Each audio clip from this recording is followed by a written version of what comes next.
Imagine this. It's a clear, sunny morning on March 3, 1876, in Bath County, Kentucky. A woman named Mrs. Crouch is outside her house, making soap. Suddenly, out of a cloudless sky, pieces of fresh meat begin to fall all around her. It sounds like the opening scene of a sci-fi horror movie, right? But this bizarre event, known as the Kentucky meat shower, actually happened. For a few terrifying minutes, chunks of meat, some as large as 3 or 4 inches square, rained down over an area about 100 yards long and 50 yards wide.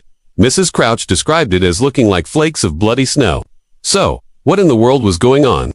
The local community was, understandably, completely baffled. The meat was fresh, red, and looked like beef. 2 brave gentlemen who tasted it even said it resembled mutton or venison. But where did it come from? There were no planes in 1876, no drones, and certainly no pranksters with a meat cannon. The sky was perfectly clear.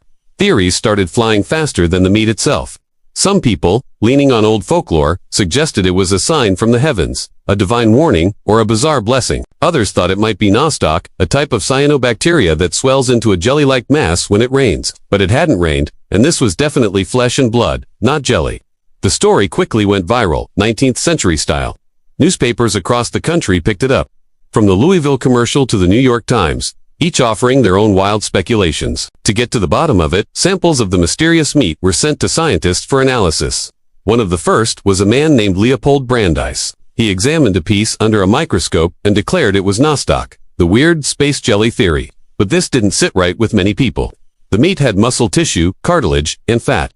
It wasn't some amorphous blob. So, more samples were sent to other, more prominent chemists and microscopists. Dr. J.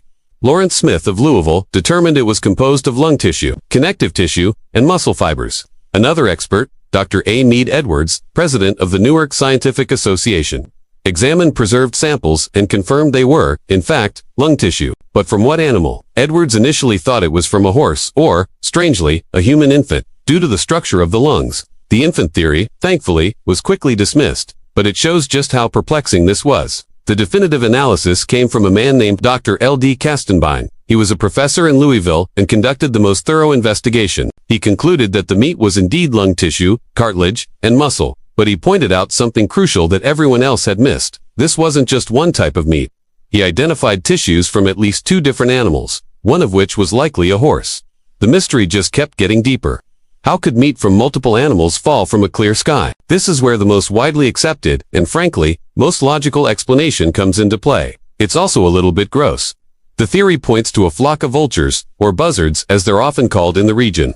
Vultures have a rather unpleasant defense mechanism. When they feel threatened or need to make a quick getaway, they'll vomit up the contents of their stomach. This lightens their load, allowing for a faster takeoff, and the disgusting projectile can also distract or repel whatever is threatening them. So, the leading theory is this: a large flock of vultures, having recently feasted on the carcasses of a couple of dead animals, perhaps a horse and a sheep, were flying high over Bath County. Something startled them. Maybe they were startled by each other or a sudden change in air currents. In a coordinated, panicked reaction, they all projectile vomited at the same time, showering the ground below with their partially digested, meaty breakfast. It explains why the meat was in small, torn pieces, why it appeared to be from different animals, and why it fell over a specific, limited area from a clear sky.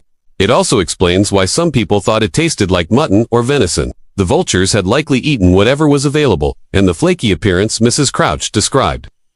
That could be the result of the meat being partially digested and then falling from a great height. Dr. Kastenbein himself was a strong proponent of this vulture theory, presenting it as the most plausible scientific explanation, and it has remained the consensus ever since. Of course, the vulture theory, while logical, isn't quite as exciting as meat falling from another dimension or a prank by extraterrestrials. And for that reason, the Kentucky meat shower has lived on in folklore and popular culture as one of history's great unsolved mysteries. It's a perfect example of how a simple, if disgusting, natural phenomenon can become a legendary and baffling event when seen out of context. No one actually saw the vultures, which leaves a tiny, tantalizing sliver of doubt. But let's be real, a group of puking buzzards is a far more likely explanation than a carnivorous cloud. Still, you have to feel for Mrs. Crouch. Imagine trying to explain to your husband why you didn't finish making the soap, and why the front yard is covered in a rain of partially digested mystery meat. It's a story that's hard to swallow, in every sense of the word. The Kentucky meat shower remains a classic piece of American weirdness, a bizarre footnote in history that reminds us that sometimes the truth is not only stranger than fiction, but also a whole lot grosser.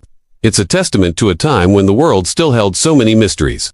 and a simple, natural event could spark nationwide debate and scientific inquiry. So the next time you see a flock of vultures circling overhead, maybe, just maybe, bring an umbrella. You never know what might be on their menu. Thanks for joining me on this dive into one of history's weirdest weather events. If you enjoyed this, hit that like button and subscribe for more strange stories from the past. Let me know in the comments what you think. Was it vultures, or is there another explanation? See you next time.